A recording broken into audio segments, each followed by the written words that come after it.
beauty for a crown, oil of gladness raise, comforting those who mourn in royal robes of praise. As the soil conceals what's sown, the garden causes seeds to grow.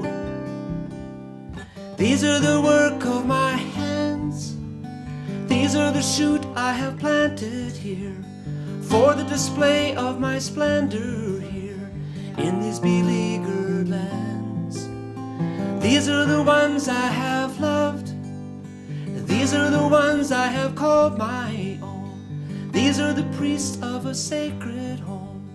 These are the ones I love.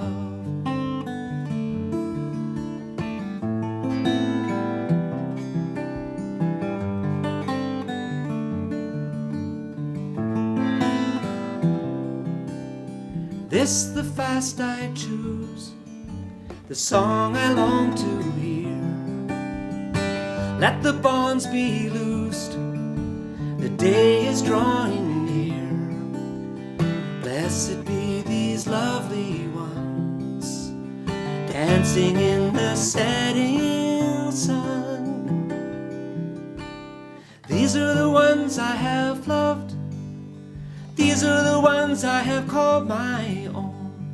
These are the priests of a sacred home in these enchanted lands. These are the work of my hands, these are the shoot I have planted here, for the display of my splendor here. These are the ones I love.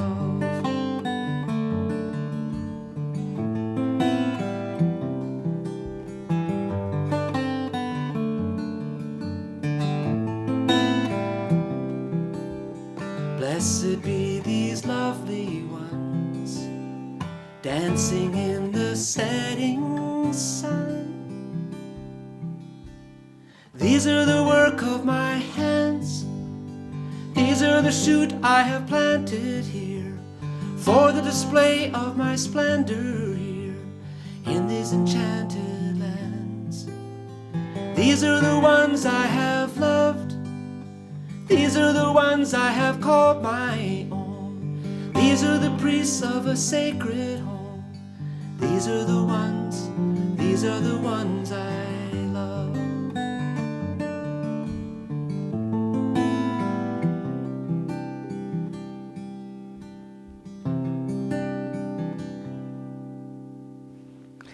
Well, welcome to session number 9. Today you can sort of leave your notes and all of that. We're going to have fun. In fact, today we're going to decorate a Christmas tree.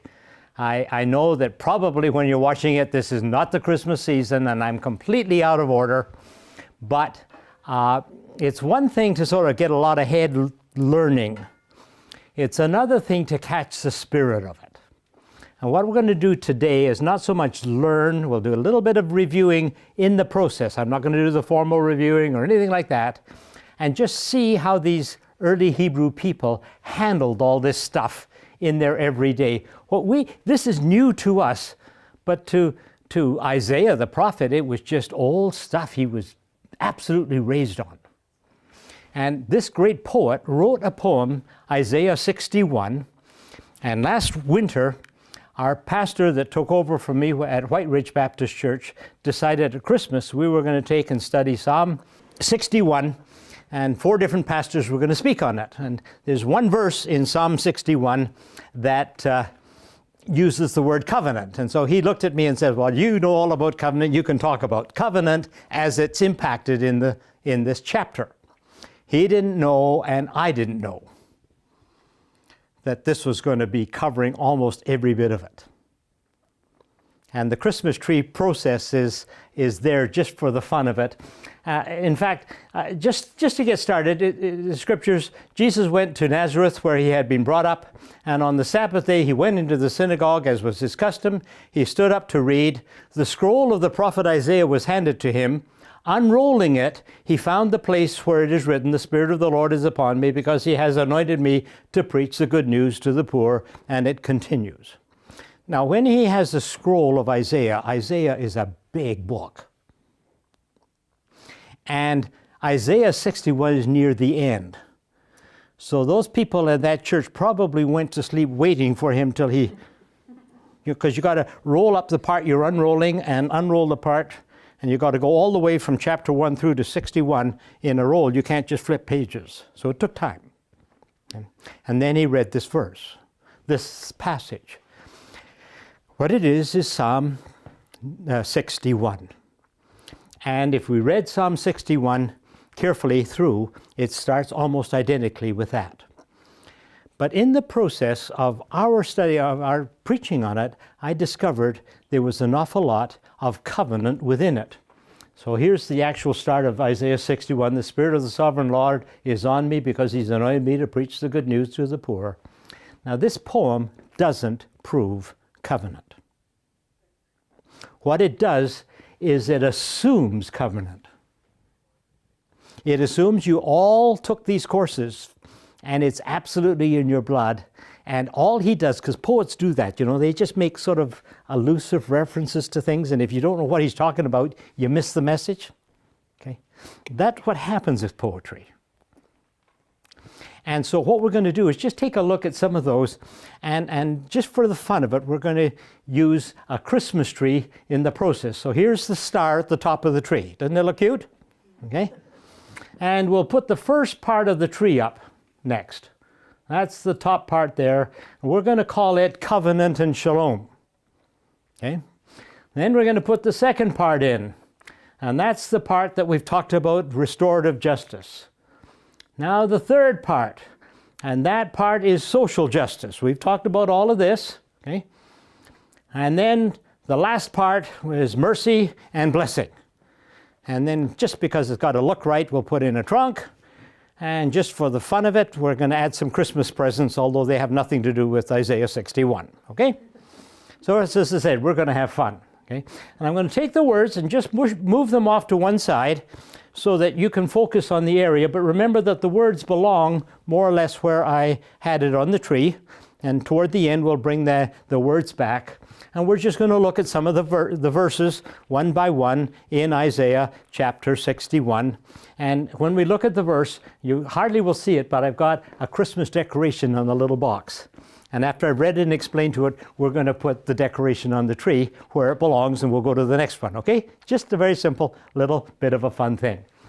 So the first part is the Spirit of the Sovereign Lord is on me. And I told you very quickly, because I have to cover a lot of ground, that the word Lord is a covenant word. Remember King of Kings and Lord of Lords? King of Kings is kingdom. Lord of Lords is covenant. So we're going to have to take and put a Christmas bulb up in that top section, right? It belongs. Now then the next part goes on to say, the Lord has anointed me to preach the good news to the poor. And that, if I remember right, was social justice, socio-spiritual justice. That's where it was. Now, you don't see him putting it in the nice order I put it in. It doesn't matter. This is just powerful, dynamic stuff that flows all the way through, okay? We're not worried about order. We're just worried about reality. The Lord has anointed me to bind up the brokenhearted. Well, that's a couplet saying the same thing as the verse, so we'll put another Christmas bulb on that section, okay? Make sense?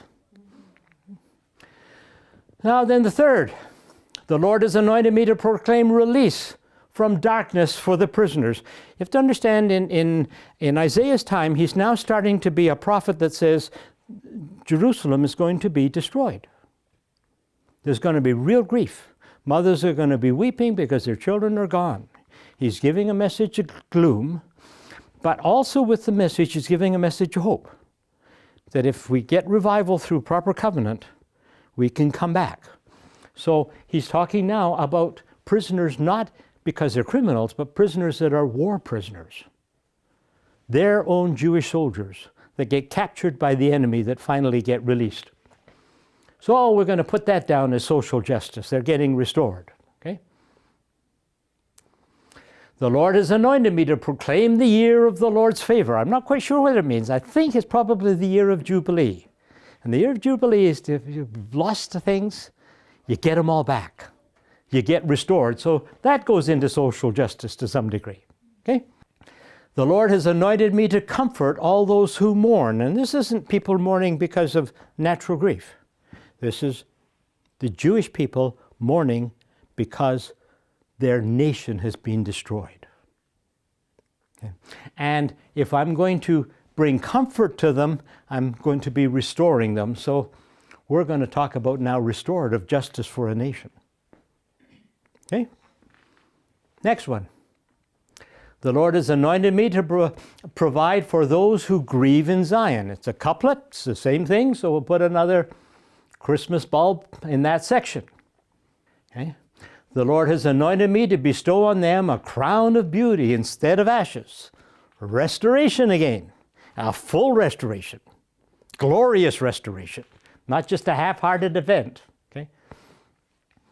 The Lord has anointed me to bestow on them the oil of gladness instead of mourning. Again, it's restoration. So now we're getting some bulbs in this area. We've got some bulbs here. We don't have any down here, just one up there. It's sort of a bit scattered, a little bit random. You know, poets don't care. And when I teach it in our typical logical way of understanding for the Western world, that isn't the way Isaiah would teach it. He would teach it this way. And both are good. I don't want to take Isaiah's place. I want to give him credit for the way he would do it. I just do it differently to adapt to our culture and our way of thinking. Okay? So we'll take a look at the next. They will be called oaks of righteousness. There's no Christmas tree in the Bible. If there ever was a Christmas tree in the Bible, it has to be oaks of righteousness. Now, these had been a very unrighteous people. That's why God was angry and sent them into captivity in the first place. Okay? A planting of the Lord for the display of his splendor. Again, real, wonderful social justice. Terrific restoration in the deepest sense of the word. By the way, you could have taken that one and put it up here too. And you know, when it comes to poetry, everybody can have their own interpretation of poems. So if you don't like where I put the Christmas tree, when you go home, you can put the bulb somewhere else. That's what you do with poetry. Okay? I'm not trying to be authoritative here. I'm just wanting you to see this isn't proving. This is assuming that if we had been brought up in this culture, we just understand this stuff. That this was part of their actual warp and woof of culture. It was part of their lifestyle, part of their way of thinking. Okay, I pushed the button too soon. They'll renew ruined cities that have been devastated for generations.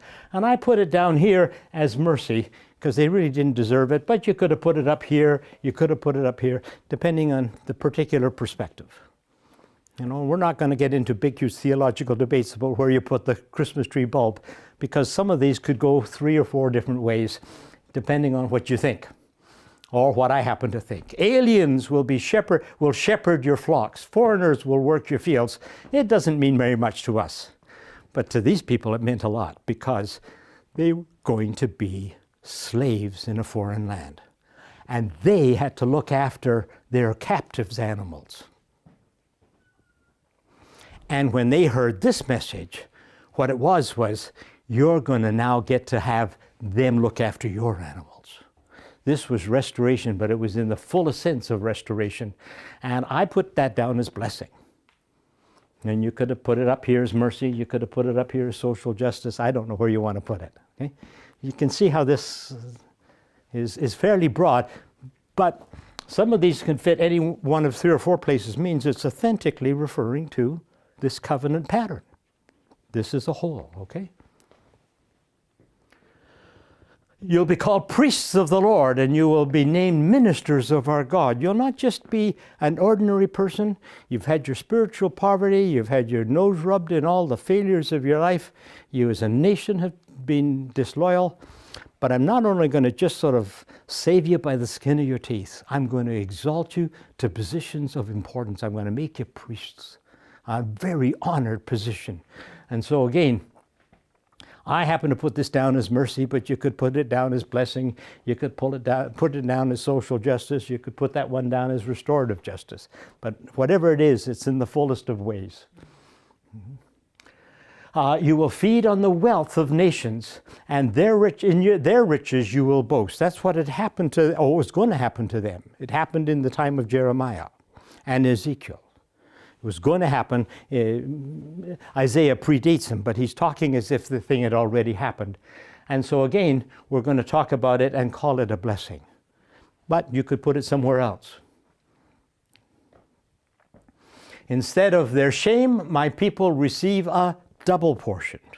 Remember in the scriptures it talks about that God will restore the years that the locusts have eaten. If you're a farmer and the locusts ate your crop, and it's so devastating, and the next year God gives you a bumper crop, so you got as much as you'd have got if you got two normal crops. That's what it's talking about here. This is a wonderful sense of blessing. And I put it under restorative because the restoration God does is so full and so rich if we wait His time and let it be done in His Spirit and His ways. But you could put it somewhere else. Instead of disgrace, they will rejoice in their inheritance. And I put that down as mercy. But it was a couplet with the other. It could have gone where the other one went.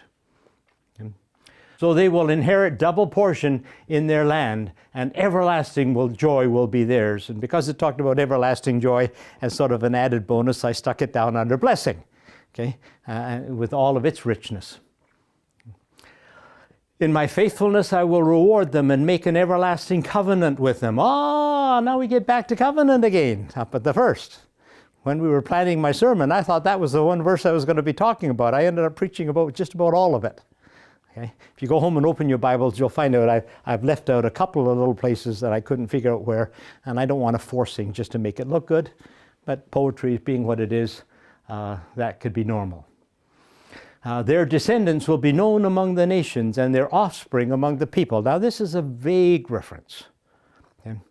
But remember that when God said He's going to reestablish His justice, that He was going to be their God, they would be His people, and the nations would know. And this phrase is one that a Jewish person would know as talking about covenant with all of its richness and all of its restoration. And so I've stuck it up right at the top as one of the wonderful things, that when God does this to us, people really see it from outside. And that's what covenant's all about.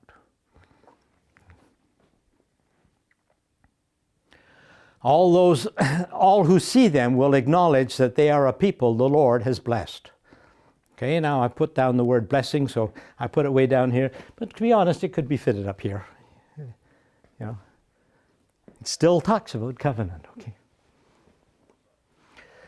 He's clothed me with garments of salvation and arrayed me in a robe of righteousness. Well, that one's just got to be social justice, eh? Righteousness and justice and salvation, they all go together in that great lecture. Okay. Sovereign Lord will make righteousness and praise spring up before all nations. And it's the sovereign Lord again. And the word Lord is covenant. Now, look at our Christmas tree. The only thing that really is missing, I put this one down a little bit too far. It should have been up a bit because we don't happen to have any reference that I could see to do with shalom. It's in Isaiah, in other passages that I've quoted. It's not that I'm worried. Okay? And we're not going to force things just to make my chart look good. That's not the purpose. Okay? But can you get the feel that this stuff was the bread and butter of their lives? This to them was as important as some of our grand old hymns are to us. When they talk this language, their heart resonates. Because for them, the salvation of God works within group. And God still is the same, and He still wants to work in group. He wants covenant relationship. In the New Testament, salvation comes to the individual too. But in the Old Testament, it's so well built. But we, at least us Baptists, I don't know about some of you in other groups, we spend so much time in the New Testament, we miss the riches of the Old. And believe me, the Old is not to be missed. It's powerful stuff. And we miss these things to our own detriment. Okay? So now I'm going to put these words back underneath, or just underneath the sections. And you can see that pretty well, except for shalom, everything has been touched. That passage doesn't prove my hypothesis that this is it just assumes it. And the wonderful thing when we read the Word of God is how much of the poems assume these principles. And what we have to do is get that into the fiber of our souls. Okay? Because if we get it into the fiber of our souls, it'll make such a difference in our lives. So let me read it. The Spirit of the sovereign Lord is on me, because the Lord has anointed me to preach the good news to the poor. He has sent me to bind up the brokenhearted, to proclaim freedom for the captives and release from the darkness for the prisoners, to proclaim the year of the Lord's favor and the day of vengeance of our God, to comfort all who mourn, provide for those who grieve in Zion, to bestow on them a crown of beauty instead of ashes, the oil of gladness instead of mourning, a garment of praise instead of a spirit of despair. They will be called oaks of righteousness, a planting of the Lord for the display of his splendor. They will rebuild the ancient ruins and restore the places long devastated. They will renew the ruined cities that have been devastated for generations. Aliens will shepherd your flocks. Foreigners will work your fields and your vineyards. And you will be called priests of the Lord. You will be named ministers of our God. You will feed on the wealth of nations and on their riches. Instead of their shame, my people will receive a double portion. Instead of disgrace, remember I talked about blessed in the poor in spirit? Remember I talked about, instead of all of that, we're going to have this. Okay?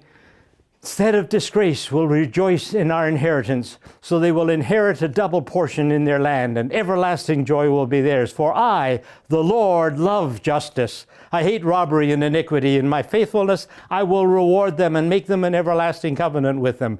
Their descendants will be known among the nations, their offspring among the peoples. All who see them will acknowledge that they are a people the Lord has blessed. I delight greatly in the Lord. My soul rejoices in my God, for he has clothed me with garments of salvation, arrayed me in a robe of righteousness, as a bridegroom adorns his head like a priest, and as a bride adorns herself with her jewels. For as the soil makes the sprout come up, and the garden causes seeds to grow, so the sovereign Lord will make righteousness and praise spring up before all nations. What a fantastic message of hope. Okay? And when we are at the point of burnout, and when we're at the point of despair, and when we get so cynical that we're tired of church because of all the games that church people play, let's get our roots into the good stuff of the Word, because if we don't, we'll lose our souls. This is God's message for God's people here in North America today, as well as the Israelites way back there. It is vital. Okay, Grandpa's wisdoms. This is the last time I get to give you some wisdoms. By the way, I'm not using it proudly. It's just after you've worked the stuff through and got it in your head and then try to make it work into your lives. You not only get learning, you get wisdom. And those of you who journey with this for another 15, 20 years, you'll get just as much wisdom as any I happen to pick up, but these are mine. Read through the book of Isaiah. See how many references you can find to the covenant paradigm. I just read that one passage. Okay? If we had a huge big Christmas tree and went all the way through Isaiah, it would take a long time. It's a big book. But, take one of your favorite TV programs that you watch each week, turn it off for, a couple of months, 3 months, 4 months. You'll have plenty of time to read all of that book. And you have to sort of know that poets talk elusively. They come around from the side. They don't come direct on. That's what poetry is all about. But see how many you can see, because Isaiah is a book profoundly of hope in the face of despair. And so that's one that I would challenge you with. Okay? Remember that most of the poetry references may be hard to recognize, and you won't get them all. And when I do it, I won't get them all. When I get to heaven, I'm going to go and meet Isaiah after I meet the Lord and say, hey, how many did I miss? You say, oh, you missed this, and I should have got it, all that kind of stuff. But that's the fun of studying God's Word. And you follow it through later on in wonderful ways. Okay. At the end of your handbook, you're going to have an overall summary of the covenant with all of its concepts, just in a brief form. Okay. And I'm going to suggest over the next 6 to 12 months, you go over it with your family, bit at a time, not all at one time, just a little bit here and a little bit there, and then have everybody brainstorm how it applies in your home. Now don't ram it down kids' throats. Have fun with it. And until you figure out how to do it creatively, just leave it alone. But, this is stuff we have to get into our lifestyle. And this may be one of the ways we could do it. If you don't have family, then do the same thing with a small group. Take quality time to thank God for His wonderful and well thought out covenant plans for us. When I got started in this, I had no idea how rich and how wise God was. I always got taught that these Hebrews are just ancient people that didn't know much. But they have incredible wisdom. And we can learn from them. And we can stop and thank God that way back there, His Spirit was moving, and it can move in our time as well. Okay. And number 4, may you relish and enjoy your communities, your family, your small group, your church, and the area you live in as you apply these covenant principles in your life, in your relationships, and ever-expanding ministry. Amen. God bless you on your journey. It's a wonderful journey to be on. Amen. This the fast I choose, the song I long to hear. Let the bonds be loosed, the day is drawing near. Blessed be these lovely ones, dancing in the setting sun. These are the ones I have loved, these are the ones I have called my own. These are the priests of a sacred home in these enchanted lands. These are the work of my hands, these are the shoot I have planted here for the display of my splendor here. These are the ones I love.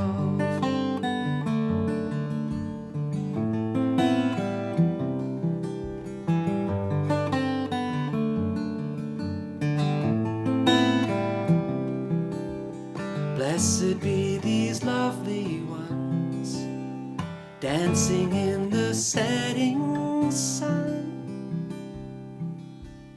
These are the work of my hands, these are the shoot I have planted here for the display of my splendor here in these enchanted lands.